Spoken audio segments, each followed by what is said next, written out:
All right, this is homework number 23, and the first problem says write the limit as a definite integral on the interval a to b, where ci is any point on the ith subinterval. So this is taking something sort of like our Riemann sums that we were doing before and trying to figure out what function is represented by this. So ci is any starting points. They're not showing us that it's like this is not the same as just I times delta x. They're calling I times delta x. That is ci. So we're plugging that into something squared plus 4 is in the square root. The interval is starting at 0, so this 4 is not like the a value here. I can see the integral is going to go from 0 to 3. So the function here is the square root of x squared plus 4. Instead of delta xi, it's just dx. So this one, we can kind of overthink it, but yeah, it's slightly different notation than we've used before. We don't usually use these little double bars around delta or anything like that. So I'm just, as closely as I can, I'm just translating this to a function that we are familiar with. For number 18, set up the definite integral that yields the area in this region. Do not evaluate the integral. So it's kind of hard to see here, but they are shading. There's a shaded area under this curve between -1 and 1. So it should just be the integral from -1 to 1 of 4 over x squared plus 2 dx. We haven't learned how to integrate this yet, but this would be an arctangent integral. That's something we will do in the future. For number 23, sketch the region whose area is given by the definite integral, then use a geometric formula to evaluate the integral. Assume a is greater than 0, r is greater than 0, that's mostly for number 31, I think. So, okay, I'm going to sketch the graph off to the side here. So we just have a function that goes from 0 to 3. The function is just the constant function 4. So if you were to shade this area, you're getting this rectangular region. So it's a rectangle, 3 times 4. So the area is 12. The next function, it's the line x over 2, or 1/2 x. And you're graphing this from 0 to 4. So if you plug in 0, x over 2 is 0. If you plug in 4, 4 over 2 is 2. It would be this line. And we're looking at the area between the line and the x-axis. So we're forming a triangle. So that's equal to 1/2 times the base times the height of the triangle. So we get an area of 4. For number 31, in the beginning of pre-calculus, I kind of harped on this one a lot. This graph is a semicircle. Anytime you have the square root of a difference of squares, what they've done there is they've taken a circle formula, circle with a radius of 7 in this one, and they've solved it for y, but just the positive version. So instead of getting plus or minus and still having a circle, this is the top half of a semicircle. It spans from -7 to 7, and it hits a height of 7. And our integral goes from -7 to 7. So we want the area of this entire half circle. So you should know that a circle is pi r squared. So this is 1/2 pi r squared, and r is 7. So 49 pi over 2. All right, for the next section, these are pretty common problems here that we might see on AP tests. So evaluate the integral using the following values. So you can see we're given some different definite integrals, and we need to somehow incorporate that into the integrals they've given me here. So I want to figure out the integral from 4 to 2 of x dx. So we talked about some of these properties. First of all, the lower number shouldn't be on the bottom. So in order to fix that, you put a negative out in front and set the numbers in the right order. And then I'm looking at the information I have. The integral from 2 to 4 of x dx is 6. So this is going to be negative 6. Number 34. This is the integral from 2 to 2 of, it doesn't matter what the integrand is. I know that that's 0. I don't even need the information they gave me up above. And for number 37, we have x minus 9 here, but we don't have any x minus 9. We do have this x again, and we have dx right here. So remember, you're allowed to break integrals up and take the integral of each term. If you do that, make sure that you write dx in each integrand. You could have left the 9 in here. I'm just pulling it out in front to show more clearly how I'm getting these numbers. So the first integral is 6 minus 9 times the second integral is 2. So 6 minus 18 is negative 12. For number 41, again, we're given some information about a couple of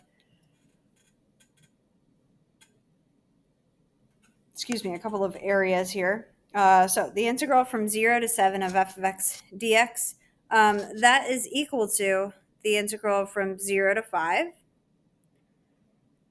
And then you pick up at the integral from 5 to 7. So this is the same thing. You're allowed to stop accumulating an area at one point and then pick up at that same point. That doesn't leave out any area underneath.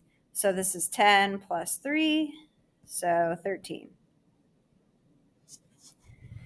These are usually multiple choice problems. You don't have to show all of this work most of the time. I'm just doing it to kind of help explain. All right, for the next one, again, this is backwards. So I need to make this negative integral from 0 to 5, f of x dx. And the original integral is 10, so this is negative 10. The integral from 5 to 5 of anything is 0. Doesn't matter what it says up here.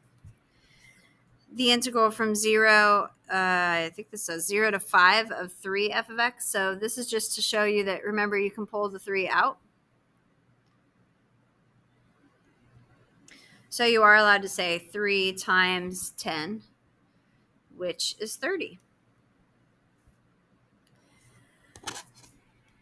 For number 44, we have this area and this area. Evaluate each of these. So for part A, let's see, the integral from negative 1 to 0. So we have negative 1 to 1, and we have 0 to 1, and we want negative 1 to 0. So negative 1 to 1 is the whole thing. 0 to 1 is like here, right? 0 to 1. So I need to write this out first. The integral from negative 1 to 0 of f of x dx plus the integral from 0 to 1 of f of x dx should equal the integral from negative 1 to 1 of f of x dx. And the unknown here is the first integral that I set up. I don't know what that is. So that's basically just my variable.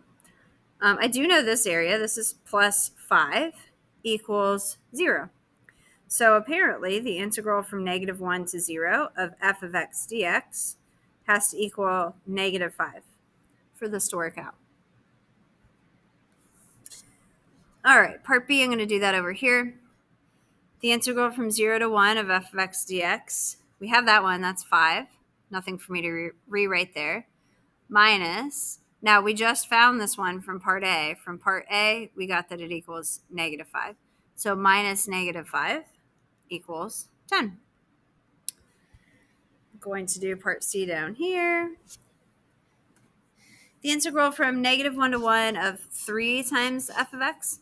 So the 3, remember, can come out in front. This is still just 3 times 0. So the answer is still 0. And part D, the integral from 0 to 1 of 3 f of x dx. Again, this 3 can come out here. So it is 3 times 5. And that's 15.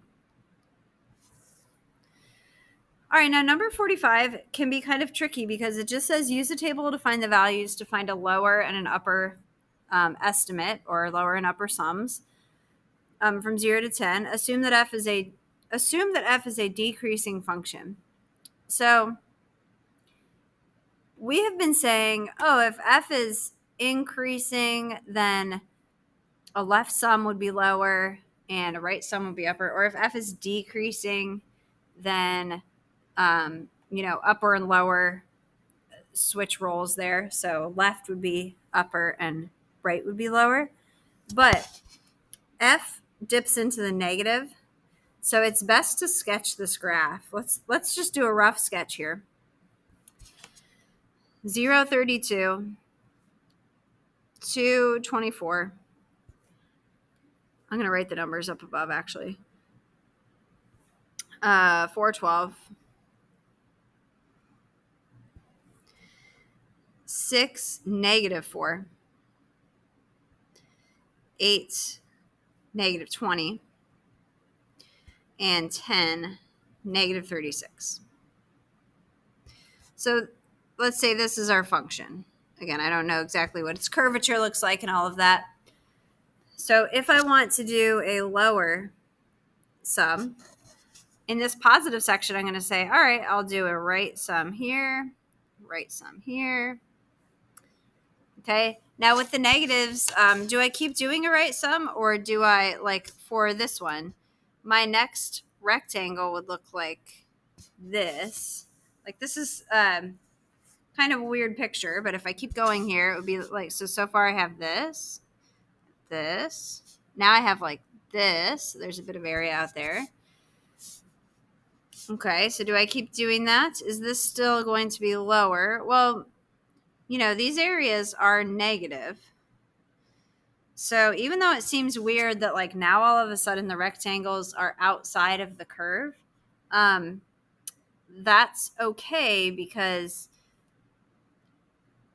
it's going to give you a lower value overall. I'm going to be adding, these 3 rectangles will have negative values for their areas. So it's just something to think about on this, because we haven't had these as negatives before. All right. So I'm going to say the integral from 0 to 10 of f of x dx is approximately equal to, so all of these have a width of 2. And then I'm going to use, say, 24 plus 12 plus, this one has a height of negative 4, so I guess minus 4.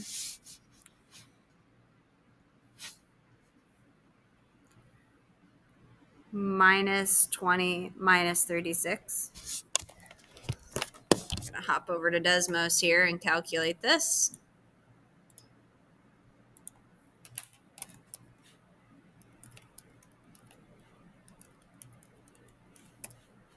So that's negative 48.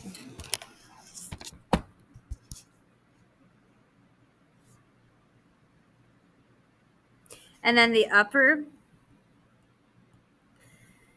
will be,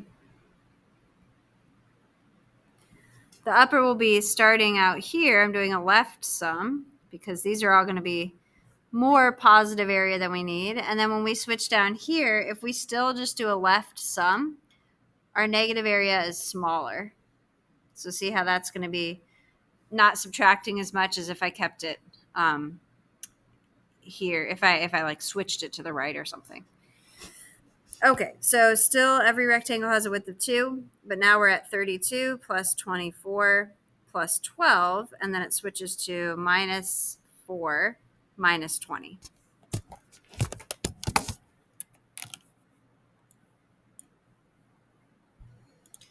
So let's see. That's just this line again with a couple of adjustments. So 32 plus, and let's take off the minus 36. So that's 88.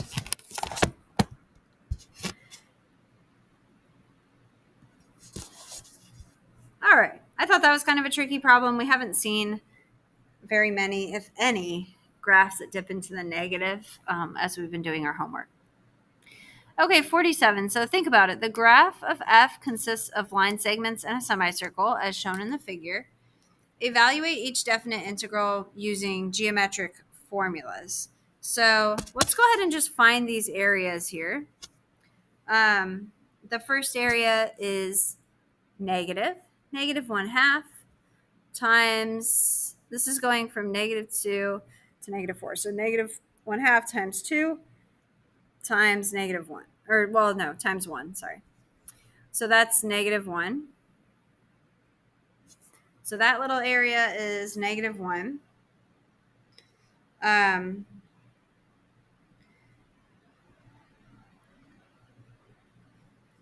Let's see. This half circle has a radius of 2, so 1/2 negative 1/2 pi times 2 squared. So half of 4 pi is -2 pi. And this section here, we have positive 1/2 times a base that goes from 2 to 6, so a base of 4, and a height of 2. So that's 4. All right, so for part A, the integral from 0 to 2 is half of -2 pi. So it's -pi.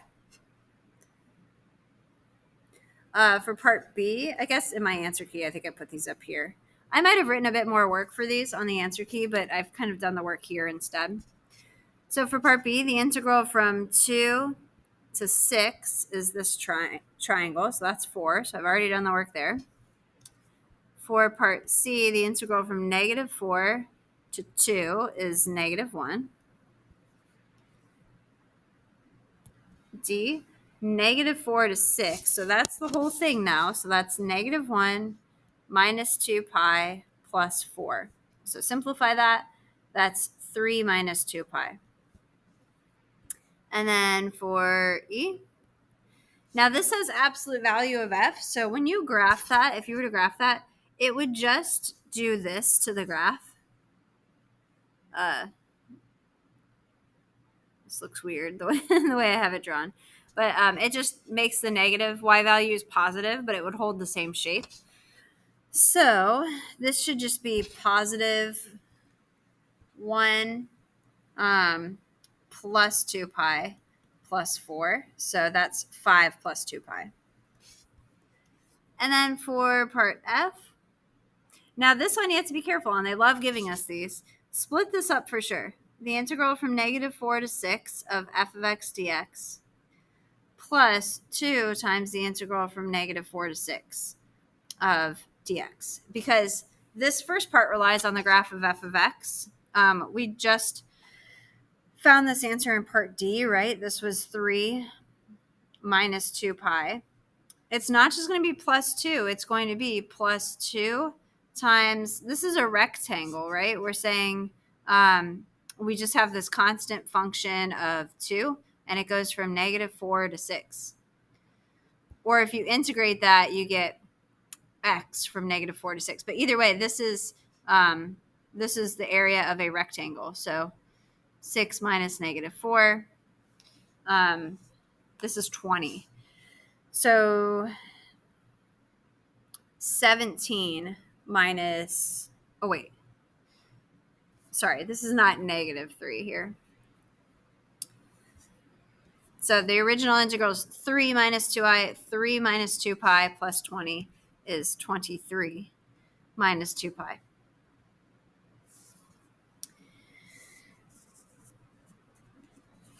All right, for 57, determine which value best approximates the definite integral. Make your selection on the basis of a sketch. So they do not want you using integration rules. Let's sketch the graph here. So 0, 0. If I go out to 4, I get a height of 2. And I know the square root graph has concave down curvature. So they're asking me to approximate which one of these is the best approximation. I can already rule out -3. None of this area is below the x-axis. So that one's gone. Some of these seem too big. Think about a Riemann sum. If I told you to do a Riemann sum with one subinterval, make it an upper sum, well, that would be an upper sum with n equals 1. the max possible overestimate I could get is 4 times 2, 8. So I definitely need something, I know it's less than 8, so I need something smaller than 8 and not equal to 8. So now I'm down to 5 or 2. Well, how do I know if it's 5 or 2? I guess you could also take a look at this triangle here.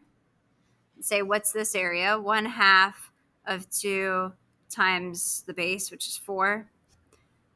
That's 4. So I know it has to be bigger than 4 because I left out this area here, but smaller than 8. So that's 5 rather than 2. All right, let's take a look at this next one. So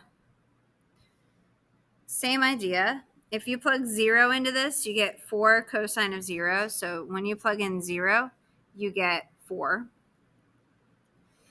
And when you plug in 1/2, you get 4 cosine of pi over 2. That's 0. And the cosine graph has a bit of a curvature like that. So again, I know the negative area is out. What's this upper sum?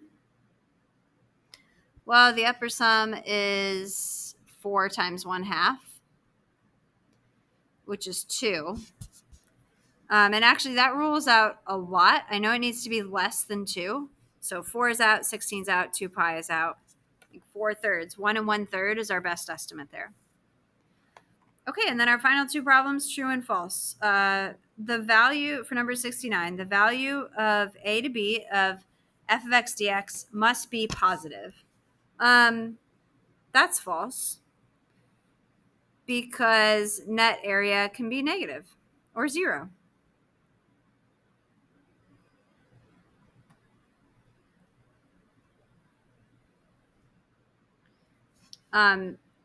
Yeah, that's just, it doesn't have to be positive. If it said like absolute value of f of x, that would have to be true. Okay, and then 70, the integral from 2 to 2 of sine x squared dx is 0. This is true no matter what the integrand is. So this can be anything. If anything that's that we're able to take the integral of, I should say. But this is the integral from 2 to 2. So because of that, the integral from a to a of anything is equal to 0. So that's true. All right, hopefully this helps out on this video. Please come into office hours or come in during flex if you have questions.